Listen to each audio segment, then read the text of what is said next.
Good morning सभी को, सबका हार्दिक स्वागत है। नमस्कार।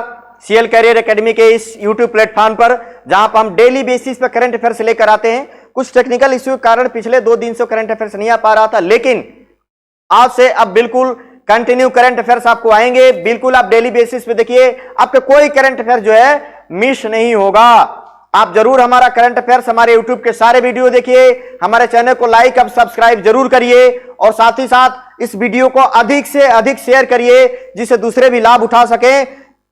और साथ ही साथ हमारा प्ले स्टोर से सीएल कैरियर एकेडमी का ऐप जरूर डाउनलोड करिए, जहां पे 999 रुपए में आपको 1 साल का सब्सक्रिप्शन मिलता है और विभिन्न एग्जामों की तैयारी आप आर्मी, नेवी, एयरफोर्स, एसएससी के सभी एग्जाम, एचएसएससी सभी को आप तैयारी कर सकते हो सबसे सस्ते दामों में, सबसे बेहतर और एक्सपर्ट टीचर के द्वारा।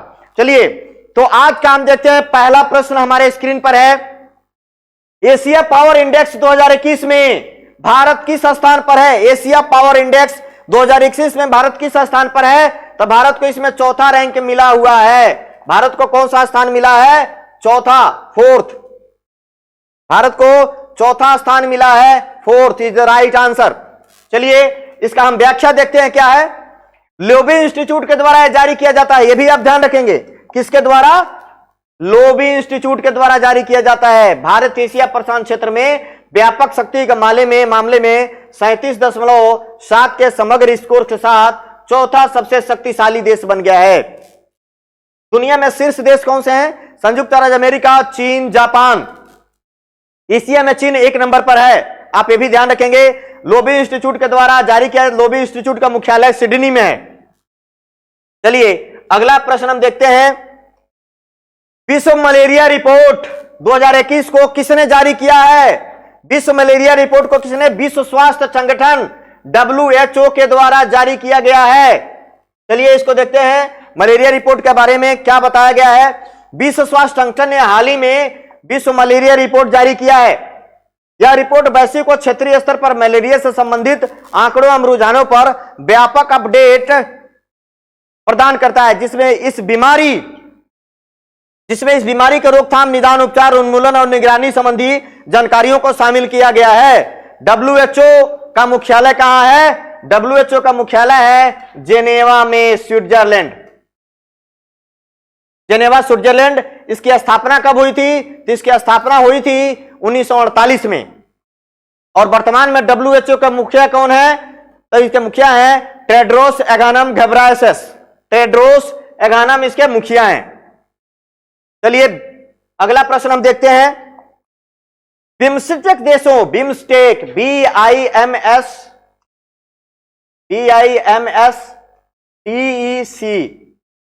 बिम्स्टेक देशों के साथ संयुक्त सैन्य अभ्यास पानेक्स 2021 की मेजबानी कौन सा शहर कर रहा है? तो इस प्रश्न का उत्तर हो जाएगा C, Pune. Pune is the right answer. BIMSTEC का मतलब होता है Bay of Bengal initiative multi sectoral technical and economic cooperation, ये बिम्स्टेक कहते हैं। चलिए इसका देखते हैं। यह एक मानवीय सहायता और आपदा राहत अभ्यास है। ये जो अभी पानेक्स जो हुआ था बिम्स देशों का, यह मानवीय सहायता और आपदा राहत अभ्यास है। इसका आयोजन पुणे में 20 दिसंबर से 2 दिसंबर तक किया जाएगा। 20 दिसंबर से 2 दिसंबर तक किया जाएगा। इस अभ्यास का मुख्य उद्देश्य जो है प्राकृतिक आपदाओं के जवाब में क्षेत्रीय सहयोग का निर्माण करना है। बिम्स्टेक का मतलब क्या है? देखिए, Bay of Bengal initiative multi sectoral technical and economic cooperation. इसकी स्थापना कब हुई थी? 6 जून 1997 को बिम्स्टेक की स्थापना हुई थी। मुख्यालय इसका ढाका में है। सेक्रेटरी जनरल है तेनजिंग लेकफेल और सदस्य देश हैं 7। कौन कौन? बांग्लादेश, भूटान, भारत, नेपाल, श्रीलंका, म्यांमार और थाईलैंड। ये 7 इसके सदस्य देश हैं बिम्स्टेक के। आप जरूर याद रखेंगे, वेरी वेरी मोस्ट इंपॉर्टेंट है। चलिए, अंतरराष्ट्रीय भ्रष्टाचार विरोधी दिवस कब मनाया जाता है? अंतरराष्ट्रीय भ्रष्टाचार विरोधी दिवस 2021 कब मनाया गया है? तो यह मनाया जाता है, अंतरराष्ट्रीय भ्रष्टाचार विरोधी दिवस मनाया जाता है 9 दिसंबर को। 9 दिसंबर को अंतरराष्ट्रीय भ्रष्टाचार विरोधी दिवस मनाया जाता है।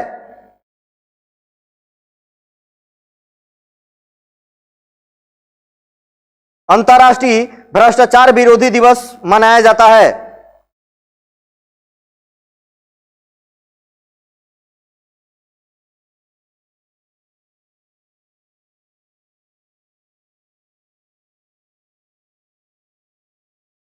अंतर्राष्ट्रीय भ्रष्टाचार विरोधी दिवस।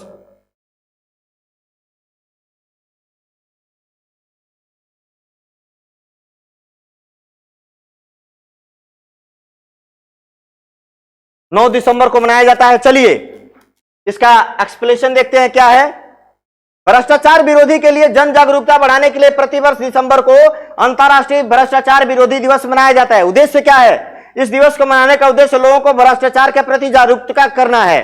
इस 2021 की थीम क्या है? आपका अधिकार, आपकी भूमिका, भ्रष्टाचार को ना कहें, ये इसका थीम है।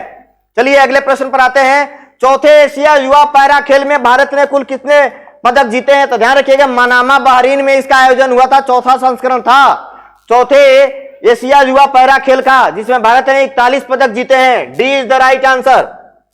चलिए देखते हैं इसका एक्सप्लेनेशन क्या है। चौथे एशियाई युवा पैरा खेल 2021 भारत ने कुल 41 पदक जीते, जिसमें 12 स्वर्ण, 15 रजत और 14 कांस्य पदक है। याद रखिएगा, बहुत ही महत्वपूर्ण है, अभी हाल ही में संपन्न हुआ है। ईरान सबसे ज्यादा पदक 120 प्राप्त करके, जिसमें 44 स्वर्ण है, 1 नंबर पर है। ईरान के बाद इस तालिका में थाईलैंड और जापान है। भारत पदक तालिका में 5वें स्थान पर है। भारत एशियाई युवा पैरा खेल में जो 2021 में हुआ है वो 5वें स्थान पर है। एशियाई युवा पैरा खेल का चौथा संस्करण था और इसका आयोजन हुआ था मनामा बहरीन में 2 से 6 दिसंबर 2021 के बीच। चलिए अगले प्रश्न पे आते हैं। आज के सेशन का अगला प्रश्न है, यंग जियो स्पेशियल साइंटिस्ट पुरस्कार 2021 को किसने जीता है? तो इसको जीता है, आप लोग याद रखेंगे, रूपेश गोयल ने। किसने जीता है? रूपेश गोयल ने जीता है यंग जियो स्पेशियल साइंटिस्ट पुरस्कार 2021। चलिए इसको देखते हैं इसके बारे में। आईआईटी कानपुर के रूपेश गोयल, गोयल कहां के हैं? आईआईटी कानपुर के रूपेश गोयल ने इंडिया जियोएड मॉडल और कम्युनिकेशन सॉफ्टवेयर विकसित किया है और इसके लिए उनको अद्वितीय योगदान जो दिया इन्होंने, जियो स्पेशियल साइंटिस्ट पुरस्कार से सम्मानित किया गया है। चलिए अगले प्रश्न पर आते हैं। वित्त मंत्री सीतारमण, निर्मला सीतारमण जो भारत की वित्त मंत्री हैं, सीतारमण फोर्स की दुनिया की 100 सबसे शक्तिशाली महिलाओं की 2021 की सूची में कौन से नंबर पर हैं? 100 सबसे शक्तिशाली महिलाओं में निर्मला सीतारमण कौन से नंबर पर है? तो इसका होता है सी, 37वें नंबर पर है निर्मला सीतारमण। भारत की 4 महिलाओं को और शामिल किया गया है। यह जो है फोर्ब्स की 18वां संस्करण है। फोर्ब्स का कौन सा संस्करण है? 18वां। इस सूची में 4 भारतीय महिलाएं शामिल हैं। पहले नंबर पर निर्मला सीतारमण 37वां रैंक, रोशनी नाडार मल्होत्रा 52वें स्थान पर है, किरण मजूमदार साहब 72वें स्थान पर है और फाल्गुनी नायर 88वें स्थान पर है। फाल्गुनी नायर जो है नायका की संस्थापक और सीईओ हैं। किरण मजूमदार साहब बायोकान की संस्थापक सीईओ हैं। रोशनी नाडार एचसीएल की हैं और जो हमारी निर्मला सीतारमण है भारत की वित्त मंत्री हैं। इस सूची में जो पहला स्थान है वो है मैकेंजी स्कॉट का, जो लेखक और अमेजन के संस्थापक जो बेजोस बिजेस की पत्नी हैं। चलिए ये प्रश्न देखते हैं। ई सवारी इलेक्ट्रिकल बस गठबंधन किसके द्वारा लॉन्च किया गया है? नीति आयोग के द्वारा। NITI Aayog is the right answer. A is the right answer. चलिए नीति आयोग का क्या मतलब है? तो नीति आयोग का जो फुल फॉर्म है, NITI Aayog national institution for transforming India, स्थापना 1 जनवरी 2015 को, मुख्यालय नई दिल्ली में है नीति आयोग का। अध्यक्ष प्रधानमंत्री होते हैं, वर्तमान में नरेंद्र मोदी हैं, उपाध्यक्ष राजीव कुमार हैं और सीईओ अमिताभ कांत हैं। नीति आयोग का अध्यक्ष क्या होना और सीईओ, अध्यक्ष नरेंद्र मोदी, उपाध्यक्ष राजीव कुमार, सीईओ अमिताभ कांत है। ये बात ध्यान रखेंगे, बहुत ही महत्वपूर्ण प्रश्न है और बार बार पूछा जाता रहता है। चलिए आज के सेशन के अगले प्रश्न पर आते हैं। एक किताब है at home in the universe. At home in the universe किसके द्वारा लिखी गई है? तो यह लिखा गया है बालकृष्ण मधुर के द्वारा लिखी गई है। B is the right answer. चलिए कुछ और देखते हैं, हम कुछ और पुस्तकों के बारे में देखते हैं। हाल फिलहाल जो लॉन्च किया गया है डेमोक्रेसी पॉलिटिक्स एंड गवर्नेंस किताब लिखा है डॉक्टर ए सूर्य प्रकाश ने। 1971 charge of the Gorkha and the other stories, इसको लिखा है रचना बिष्ट ने लिखा है। Indian innings the journey of the Indian cricket from 1947, यह किताब किसने लिखा है? कि यह किताब लिखा है अयाज मेनन के द्वारा लिखा गया है यह किताब। चलिए अगले प्रश्न पर आते हैं। प्रतिवर्ष विश्व मानवाधिकार दिवस कब मनाया जाता है? तो प्रतिवर्ष विश्व मानवाधिकार दिवस मनाया जाता है 10 दिसंबर को। 10 दिसंबर को विश्व मानवाधिकार दिवस मनाया जाता है। वेरी वेरी मोस्ट इंपॉर्टेंट प्रश्न, बहुत ही ज्यादा परीक्षाओं में पूछा जाता है। चलिए देखते हैं इसका थीम क्या है। प्रतिवर्ष विश्व मानवाधिकार दिवस 10 दिसंबर को मनाया जाता है। इस बार इसका विषय क्या है? थीम ध्यान रखिएगा, असमानताओं को कम करना, मानव अधिकारों को आगे बढ़ाना है, यह इसका थीम है। बहुत ही महत्वपूर्ण है, आप जरूर याद रखेंगे 10 दिसंबर मानवाधिकार दिवस। अगला प्रश्न हमारे पास है, किस राज्य में काजू वैली वेटलैंड को नया पक्षी अभयारण्य घोषित किया गया है? तो इसका उत्तर हो जाएगा बी, तमिलनाडु में। तमिलनाडु में काजू वैली जो वेटलैंड था वो एक नया पक्षी अभयारण्य बन गया है। B is the right answer. चलिए इसका देखते हैं, तमिलनाडु का 16वां पक्षी अभयारण्य है।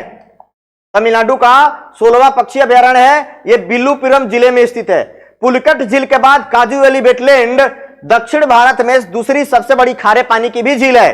पुलिकट झील आंध्र प्रदेश और तमिलनाडु की सीमा पर है। तमिलनाडु की राजधानी है चेन्नई। मुख्यमंत्री हैं एमके स्टालिन और राज्यपाल जो है आरएन रवि है। और यहाँ का राज्य नृत्य है भरतनाट्यम, जो एक सांस्कृतिक नृत्य भी है, शास्त्रीय नृत्य भी है भरतनाट्यम तमिलनाडु का। चलिए अगले प्रश्न देखते हैं, किस राज्य में आत्मनिर्भर कृषक विकास योजना शुरू किया गया है? आत्मनिर्भर कृषक विकास योजना को किस राज्य में शुरू किया गया है? उत्तर हो जाएगा B. B is the right answer. किसानों को आय बढ़ाने और किसानों को आत्मनिर्भर बनाने के लिए उत्तर प्रदेश की सरकार ने आत्मनिर्भर कृषक विकास योजना का शुभारंभ किया है। उत्तर प्रदेश की राजधानी लखनऊ है। मुख्यमंत्री योगी आदित्यनाथ, राज्यपाल आनंदीबेन पटेल। लोकसभा की 80 सीटें सर्वाधिक हैं और राज्यसभा की 31 सबसे ज्यादा सीटें यही हैं। चौधरी चरण सिंह अंतरराष्ट्रीय हवाई अड्डा लखनऊ में, इसको अमौसी हवाई अड्डा के नाम से भी जाना जाता है। लाल बहादुर शास्त्री अंतरराष्ट्रीय हवाई अड्डा बनारस, इसको बाबतपुर हवाई अड्डे के नाम से भी जाना जाता है। तो 2 अंतरराष्ट्रीय हवाई अड्डे पहले से थे। और उत्तर प्रदेश का तीसरा अंतरराष्ट्रीय हवाई अड्डा है कुशीनगर अंतरराष्ट्रीय हवाई अड्डा। कुशीनगर कसिया, वो जो है उत्तर प्रदेश का तीसरा अंतरराष्ट्रीय हवाई अड्डा होगा कुशीनगर अंतरराष्ट्रीय। पिछले महीने 20 तारीख को उसका उद्घाटन हुआ था, 20 नवंबर को। चलिए अगला प्रश्न देखते हैं, भारतीय रिजर्व बैंक ने किस पेमेंट बैंक को अनुसूचित बैंक का दर्जा दिया है? अनुसूचित बैंक, उसको मतलब पूर्णतः बैंक का दर्जा मिल गया। तो हो जाएगा पेटीएम पेमेंट बैंक को अनुसूचित बैंक का दर्जा दिया है। पेटीएम पेमेंट बैंक, बहुत ही very very most important. Paytm payment bank को भारतीय रिजर्व बैंक ने रिजर्व बैंक अधिनियम 1934 के तहत इसको दूसरी अनुसूची में शामिल किया है और यह एक पेमेंट बैंक से एक अनुसूचित बैंक बन गया है। पेटीएम के संस्थापक कौन है? विजय शेखर शर्मा। इसकी स्थापना अगस्त 2010 में हुई थी। एमडी और सीईओ कौन है? सतीश कुमार गुप्ता। और पेटीएम का मुख्यालय नोएडा में, उत्तर प्रदेश। बहुत ही महत्वपूर्ण है। आरबीआई के बारे में थोड़ा देख लीजिए। आरबीआई की स्थापना कब हुई थी? आरबीआई की स्थापना हुई थी 1 अप्रैल 1935 को। आरबीआई की स्थापना 1 अप्रैल 1935 को हुई थी। भारत में भारतीय बैंक, इसका भारत का केंद्रीय बैंक कब बना, जिसका राष्ट्रीयकरण किया गया? 1949 को इसका राष्ट्रीयकरण किया गया। और वर्तमान में इसके गवर्नर कौन है? शक्तिकांत दास हैं। तो चलिए आज के लिए करंट अफेयर्स का इतना ही। कल मिलते हैं फिर से नए प्रश्न के लेकर और बहुत ही महत्वपूर्ण प्रश्नों के साथ, जैसे आज हमने किया है। तब तक के लिए आप लगातार हमसे जुड़े रहिए, बने रहिए। हर सुबह आपको 7:15 पर आपको करंट अफेयर्स डेली मिला करेंगे। तो चलिए तब तक के लिए जय हिंद, जय भारत।